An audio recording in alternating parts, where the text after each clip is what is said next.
Hello, everyone. I hope that you are having a great night. It's touch and go there for a minute on whether or not I could get Nick to fall asleep in a timely manner, but hats off to me. I did it. I did it. How have you all been? I'm so sorry. Last week I got knocked down with the flu. Like one of my sites, I was talking to the principal. One of my sites had 120 students gone and um during one day and had like between um 12 to 15 teachers gone every day.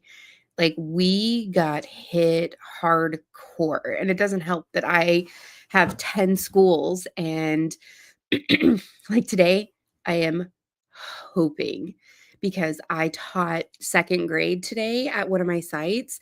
Um, and uh, I was teaching them how to use Canva and how to do like biography research and everything. And I had to touch all of the second graders' Chromebooks.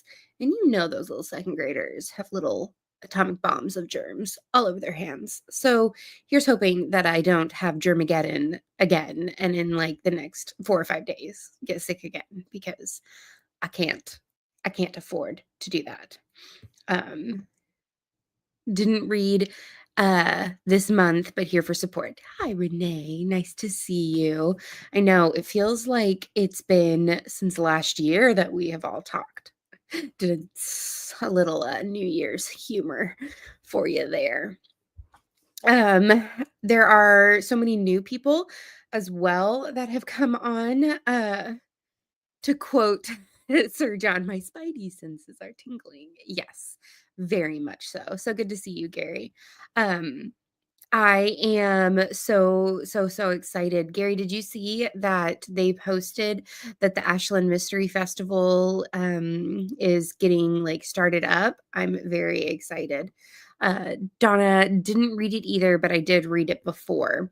So for those that did read it, as I'm reading the synopsis, let me know what your rating was. For those that are new, we've got Cleo rating, which Cleo's my black cat or was my black cat. She passed away last year. And I normally do 5 black cats, but you can do stars or whatever. But here's chapter and curse. Oh, hi DJ. So excited to see you. Thank you for saying coming by. Hi. So Chapter and Curse is the first in the Cambridge Bookshop series by Elizabeth Penny. One, that freaking cover is amazing. I absolutely love the black cat and the red chair, and it's the perfect like quintessential cozy cover. But librarian Molly Kimball and her mother Nina need a change. So when a letter arrives from Nina's Aunt Violet in Cambridge, England, requesting their help running the family bookshop, they jump at the chance. Thomas Marlowe Manuscripts and Folios is one of the oldest bookshops in Cambridge, and unfortunately, customers can tell. When Molly and Nina arrive, spring has come to Cambridge, and the famed Cambridge Literary Festival is underway. Determined to bring much needed revenue to the bookstore, Molly invites Aunt Violet's college classmate and famed poet, Persephone Brightwell, to hold a poetry reading in the shop. But the event ends in disaster when a guest is found dead, with Molly's aunt's knitting needle used as a murder weapon. While trying to clear Violet and keep the struggling float shop, Molly shifts through secrets past and present, untangling a web of blackmail, deceit, and murder. What are you guys thinking about this book? Give me some of your ratings. Christian, good evening. Glad you're doing better. I got sick last week as well. Oh no, I hope you feel better. I got a few chapters left, but I think I know who did it. Plan to finish it tonight at work. Net new here. Read this book about a year ago and loved it. Good. So, 4 stars, Donna. Okay. I've given it 4 stars so far. I love the characters and the love interest. Because of the title and the image of the black cat, I first thought there might be witches involved. Did anyone else? I can totally get that vibe. Yeah, the cover looks very, very witchy, and for some reason, anytime I think of, like, like, Cambridge or something along those lines, I always think that it's going to be witchy. That might be because of, like, H.Y. Hannah. I One of my very first, cozy mysteries that I read in, like, 2016, 2017 was, like, her Oxford Tea series, and it gave me the same kind of vibes. Um, I rate the book a 4, 5 Cleos. "Hey, Meg, how are you?" 5 stars, 4 stars. Tina, it's so good to see you. I love this one, 4 Cleos. I read it as a physical book, which I hadn't done for a book club book in a while, and I think I need to do it more. You know what? I'm picking up what you're putting down, Jenna, because, like, so this year is all about slowing down for me, right? Which I don't know if you guys have watched any of my videos lately, but a lot of my videos are all about me slowing down. Um, but I didn't realize, so, like, I'm bringing up my Book Mori app, which is where how I, like, keep track of what I'm reading, and if I go into, like, my stats, last month, I read, um 2 of my books were actually physical, which I don't normally read. Like, last year, I think I read less than 10 books total physical, um, and I'm already almost done no, I'm about halfway done with another physical book. um, I agree, I think that I'm going to start reading more physically as well. Almost 4 stars, I really liked it. So is the Ashland Fest scheduled yet? I want to try and go this year and wasn't sure. Yes, so the dates are, I think it was, like, October. It's, like, the 3rd week in October? Um, I am going again this year. Me and Spencer from Intentionally Bookish and TJ from, Beach Bum Bookworm are going. um, I think it is the 16th, 17th, 18th, and 19th of, October. Yeah, April. Thank you. Yeah, I'm very, very excited. Um, and Ellie has asked us if we wanted to host another, like, discussion forum or, um, but we haven't discussed it yet. Um, but I was sick and busy with all of the things, and so I haven't responded yet because I am so distracted. But I gave this a solid, like, 3.5 stars. And one of the things that I've been loving is I've actually been uh doing my own um I've created my own sort of, like, reading journal. Uh and this has been helping me a lot with remembering more of what I'm reading. Um, I'm, like, 93% certain that I have ADHD, and I have a very, very hard time keeping my thoughts together. Um, and so I have been really, really writing down a whole bunch of, like, the things that I'm learning and everything, and I'm obsessed. So I read this in 4 days and I listened to it on audio. Um, and the audio was okay. I think that I would have enjoyed it a bit more if it was physical, like Jenna said. Let me know. Did you listen to it on audio? Did you do ebook or did you do, like, physical paper? Let me know. It is an Angry Orchard green apple kind of night. So let me partake in a beverage for a second.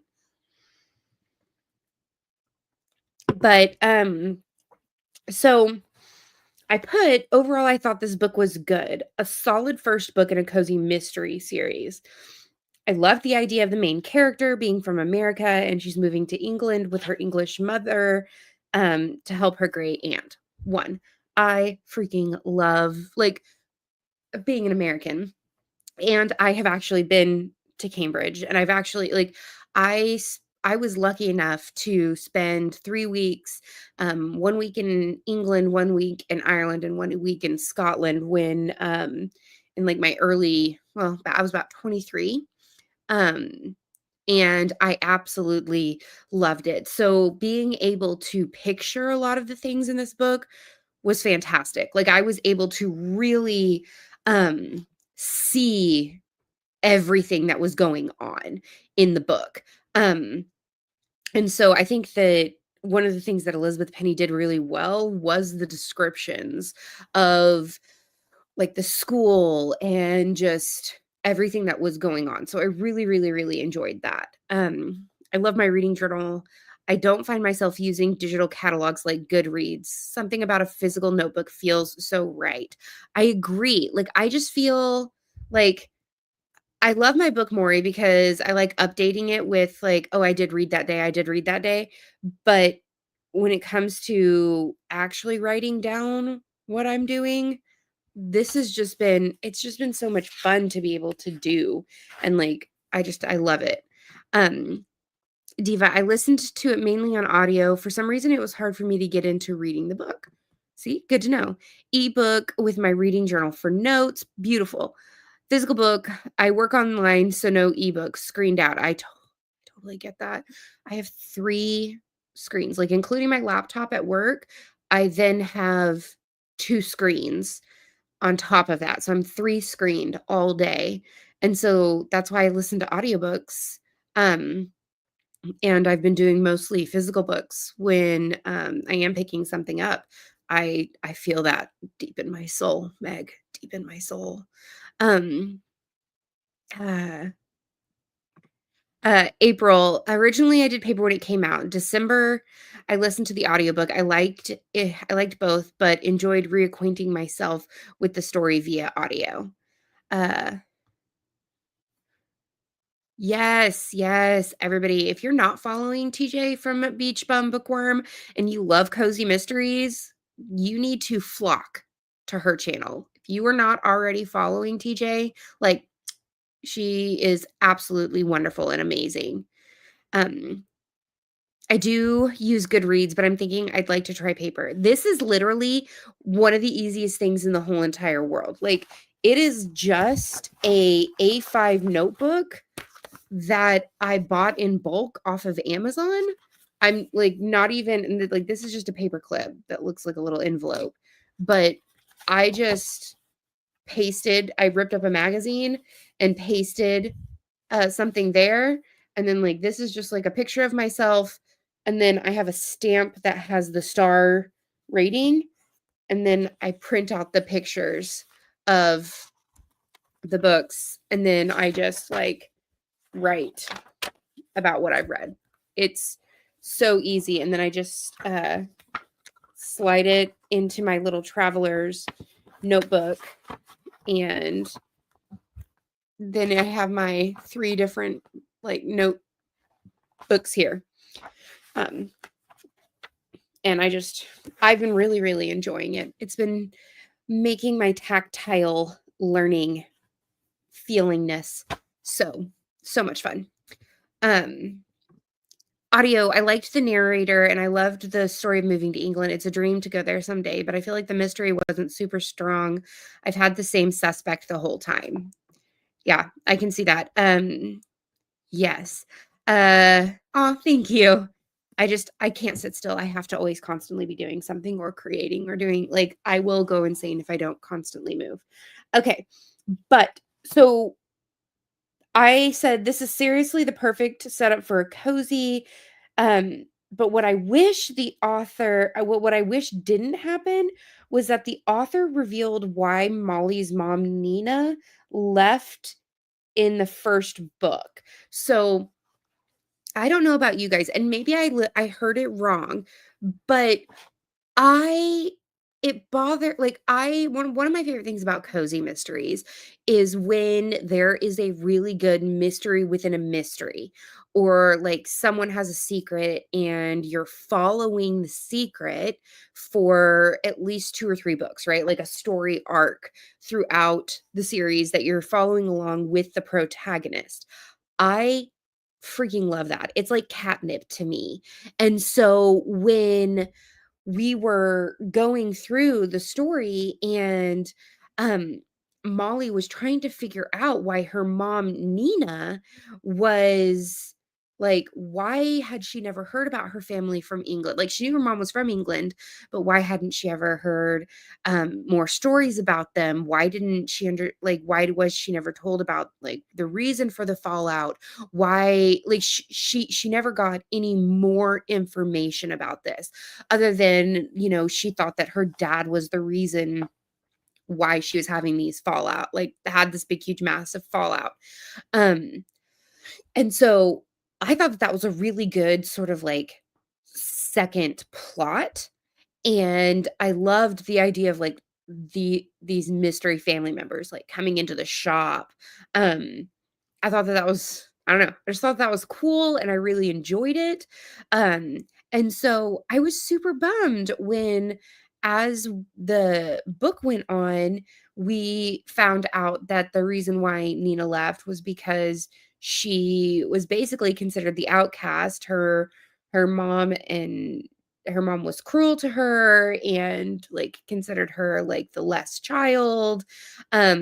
Which broke my heart, like, I can't even imagine myself as a mom, like, treating either of my boys that way, um, but I just feel like, 1, I wanted there to be more to it, like, I feel like it was so hyped up that I wanted there to be more, um, and I feel like it should have been drawn out a little bit more.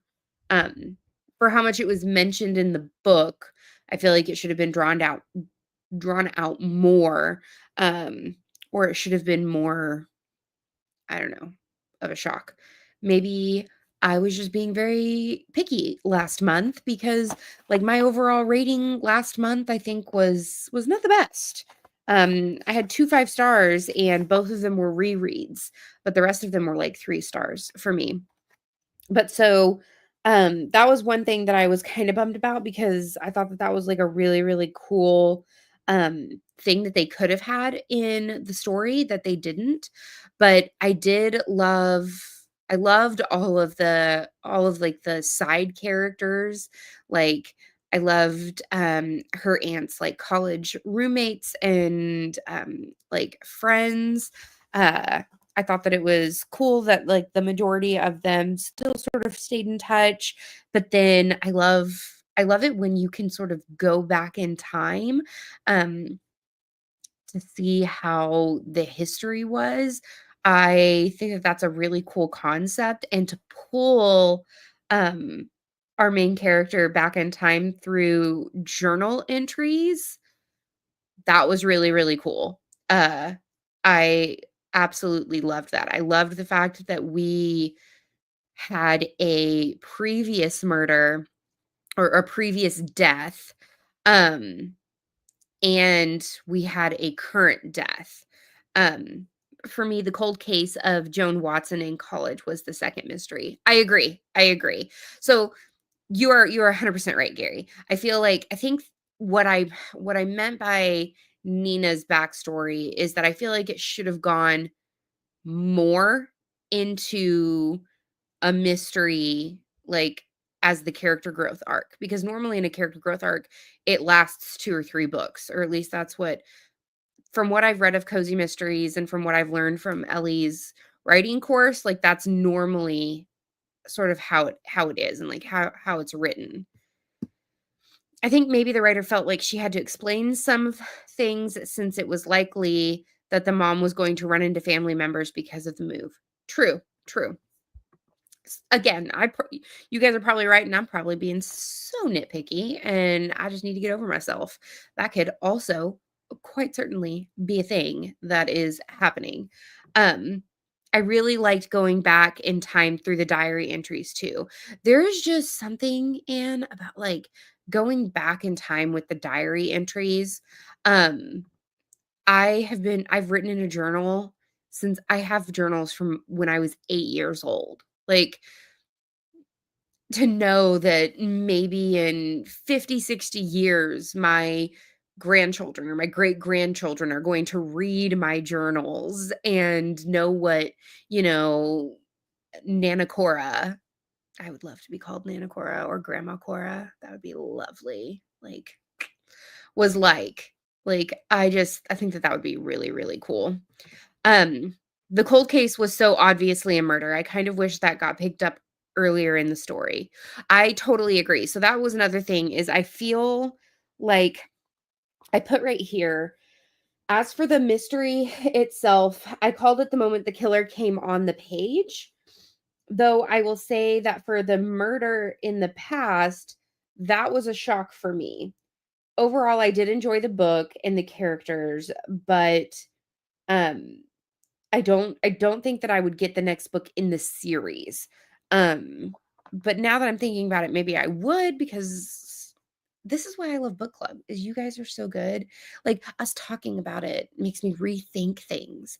So, one, I I just knew, I knew that the murder of the present, uh I knew that the murder of the present, the oh my goodness, her name is escaping me. Mm, the one that's all backstabby and blackmaily. I knew, Net, the second book is really good. April, the next book is amazing. All right, you guys have twisted my arm. I'm gonna read it then. I will read it. Uh, I've bought the second book, but waited to start until after tonight. You guys, I'm getting it. I'm getting it. Myrtle. Yes, Myrtle Marsh. So I knew who the murderer of Myrtle Marsh was the moment that Penelope stepped onto the page. There was something so like about Penelope that like she just screamed fake. Like she just screamed like I just knew that she was the one. Now, did I also think that she was the one who killed, um, Joan Watson as well? Yes. Yes. I I without a doubt thought that she had also killed Joan Watson. So I will admit that I was stumped. I was stumped there. I guess I'm reading the next book too, Diva. Um, I knew it was Penelope. I didn't even I didn't even have a reason why the vibes were off with her, right? There was just something I was just like, no, no, no. You make my skin go ew, and I just didn't like you. I did not mean for that to rhyme, but I was with second graders for over an hour today, so that is probably why I was rhyming. But so like I totally 100% thought it was Penelope for both murders. So I was a little gobsmacked when we found out that it was Myrtle who had killed Joan. I was quite I was quite shocked about that. Um, Penny had bad vibes. It was so obvious she killed Joan for the poems, but she didn't. She didn't kill Joan. Myrtle killed Joan. And Myrtle killed Joan because Joan was going to tell on Myrtle for blackmail. I'm pretty sure it was just for blackmail, right? I'm trying to remember because I did finish this book on the 14th. Um, so that was a little bit ago.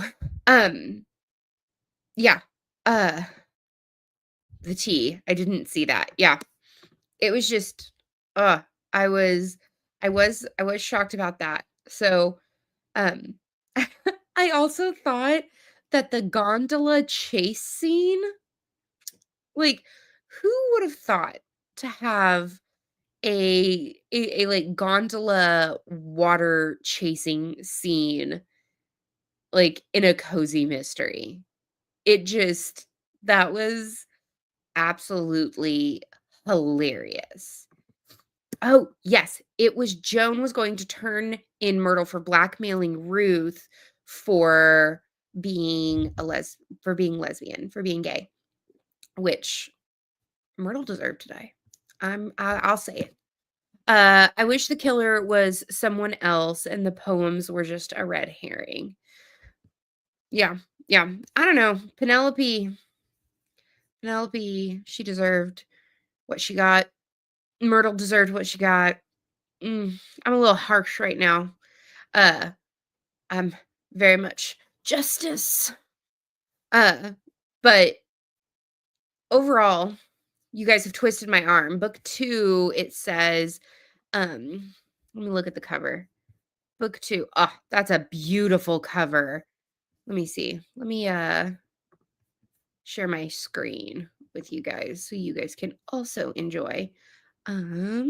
Let's do shift +5. What? I don't know how to do this. I just want this one. Okay. Present and share screen. Allow. Let's do this one. Yeah, share. Okay, so it says a treacherous tale. It says, lately, Molly has been feeling like she might have fallen into a fairy tale. She's reinvigorated the family bookshop, Thomas Marlowe Manuscript and Folios, made friends in her new home of Cambridge, England, and is even developing a bit of a romance with the handsome Kyrian, a bike shop owner with a somewhat intimidating family pedigree. Having recently discovered The Strawberry Girls, a classic children's tale, Molly is thrilled to learn the author Iona York lives nearby. But while visiting the famous author at her lovely cottage in nearby Hazelhurst, an old acquaintance of Iona's tumbles off her roof to his death. Then, when one of Iona's daughters, an inspiration for the original Strawberry Girls, goes missing, Molly begins to worry the story might be more Brothers Grimm than Happily Ever After, especially after Molly learns about the mysterious long ago death of Iona's husband and co author of The Strawberry Girls. Could past and present crimes be linked? Molly must put the clues together before someone turns this sweet tale sour. Ooh. I mean, that that does that does sound pretty good. That does sound pretty good. I agree. Myrtle killing the first lady surprised me. I was happy to see that the mystery solved, but I kind of wanted her to rot in prison. True. But she also deserved to be a murder victim. So I'm torn. Diva, you get me. You get me. I loved the James Bondish escape and chase. It was hilarious. I loved the setting. Cambridge, England is a wonderful place to set a cozy mystery. I like how this story was mentioned in the first book as foreshadowing. Yeah, that is so cool. And I love the fact that there's going to be like another past and present crimes being linked. I wonder if that's something that is prevalent in most of her mysteries, is if that's something that like she is known for. Elizabeth Penny. I wonder.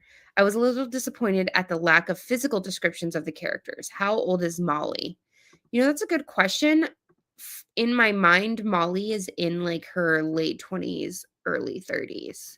But that's in my mind. I am also in my mid 30s. I'll be 35 this year. So maybe I was just, um pushing my own image on Molly.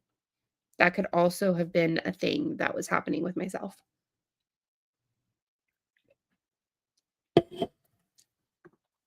30s, I think. Yeah. That's what I was thinking too.